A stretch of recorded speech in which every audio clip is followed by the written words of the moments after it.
Welcome to the Chewn Fat podcast, where real topics are discussed by fake individuals with fake opinions. Even if it's the host or the guest, don't take them seriously. And if you do get offended, guess what? Shit happens. Leave it below in the comment section. Let's roll. Always come with Trump has been the battery in the back that Trump being in house has given people out here in public that would not do things, that do things otherwise because he's in house. And this is probably one of them. We had a couple that go out to South Carolina, Myrtle Beach, into a restaurant, and this is just a little bit of the clip, and then we'll just inform you all about the rest. My wife and I was not welcome in his restaurant, that black people play with his money too much. Just wanted to let you guys know that. I hope this goes viral. I don't know his name because he wouldn't give me his name, but he is the owner. Now, the owner, too much of that because I want to clip some of that up because I'm going to let you all know it's still ongoing type situation. The brother and his wife went to the restaurant, and I'm going to tell you this. It's not an uncommon thing for black people to order steak and for the steak to come less cooked than we really want. Right. All right? Right. She wanted the steak cooked Well a bit done. more. It was red. We don't like our shit mooing. Most of us don't like our shit mooing. And the owner basically told them in sum that this is how I need to be cooked and this is how you should eat it. I don't give a fuck. This is customer service. I want my shit how I want it. Don't tell me how I need to eat it how you want me to eat it. And then it led to the conversation where he said, this is why black people are not welcome here. Y'all always playing with my money. I'm going to tell y'all this shit right now. They had a TikTok. Since then, they took that TikTok down. I can't find their TikTok. You can still find their Instagram. And I looked through several pictures of this restaurant on social media. It's a little bit more white-based. They tried to recently put some color up there. This is in South Carolina. I'm not surprised. I think that this is a place, when we see things like this happen, black money should not be going through there. This is a place, otherwise, had I not seen this, maybe I would have went there, going through that area. I will purposely not go there. And I'm going to tell you this. I am actually going to try and call the establishment this week and see if I can get the management staff on the line or the owner and ask them if they would like to come on to the podcast and give us their side of the story. Maybe there's something that we're missing. Maybe there's something we're not. Either way it goes, there's a conversation that needs to be had or should be had. And if there's no wrong or no foul, you should not have a problem having that conversation, period.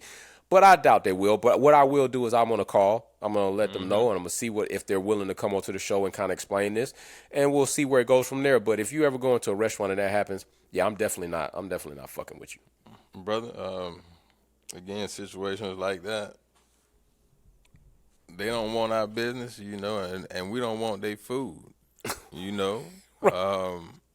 Again, it's about now. This isn't all putting the weight on another culture. It's not that, because with our culture and something that we need to really be held accountable for, we need to do a lot better business. True. We need to, do solid business. That way, it creates an environment where we can start just shopping at our own. And it's shoot. When I go to Myrtle Beach, it's black folk that live in Myrtle Beach. Right. It's Asian folk in Myrtle Beach. It's Hispanic folk in Myrtle Beach. So shoot, go shop with them. Go shop with them. Because we know the climate that's out there. And again, if you see that a people is only changed by the dollar and by their pocket, man, brother, go shop with the Asian man. There you go.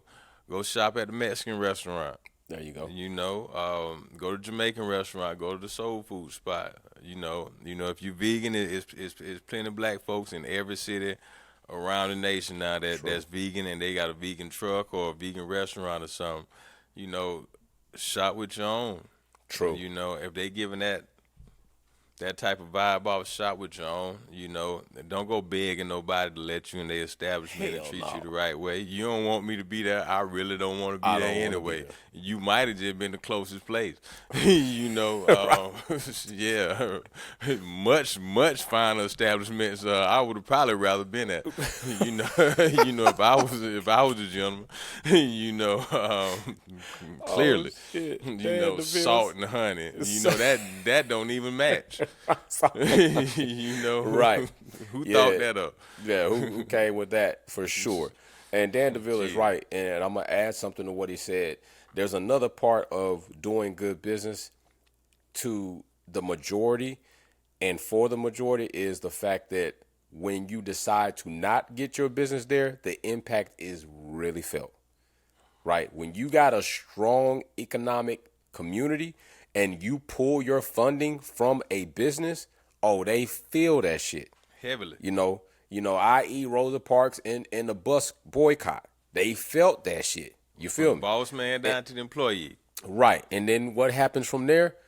Other forms of business birth from that. The black people start making their own transit, start making their own ride-along system. Right. Don't think Uber and Lyft did the shit first. The black community, I want to say it started happening in Pittsburgh or up north where they had, and with the whole situation where they started creating their own system of communication and transportation so that they could basically drive each other around without having to be worried about these motherfuckers going to take you to some corner and get you beat or hung. So, we've always been a resilient people.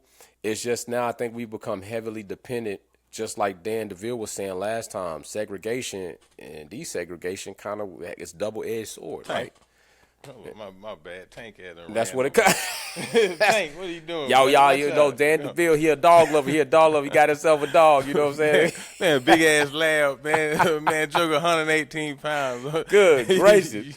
So, y'all, we're going to be coming in all week with y'all. We're going to be tapping in. We got a lot of other topics coming up. Just stick with us. We will have our guests coming up this weekend. And since it will be this weekend, we will premiere that episode likely the following Monday at the start of the week. We will we're looking to film it on Saturday, have the sit down, and then what we want to do is we'll go ahead and release it, premiere it, and it will be up for Monday. So tap in with that and just support that, because we want to try to get more guests on here and people with that whole vibe to just give you all a different perspective from other ways, and hopefully our guest list will continue to grow and it'll continue to get higher and higher up to more higher echelon type people to come on here. But it's very difficult, and we can't do it without you. So subscribe, comment, and share the content. And if you get your butt hurt, fuck it, shit happen. Hey, shit go that way.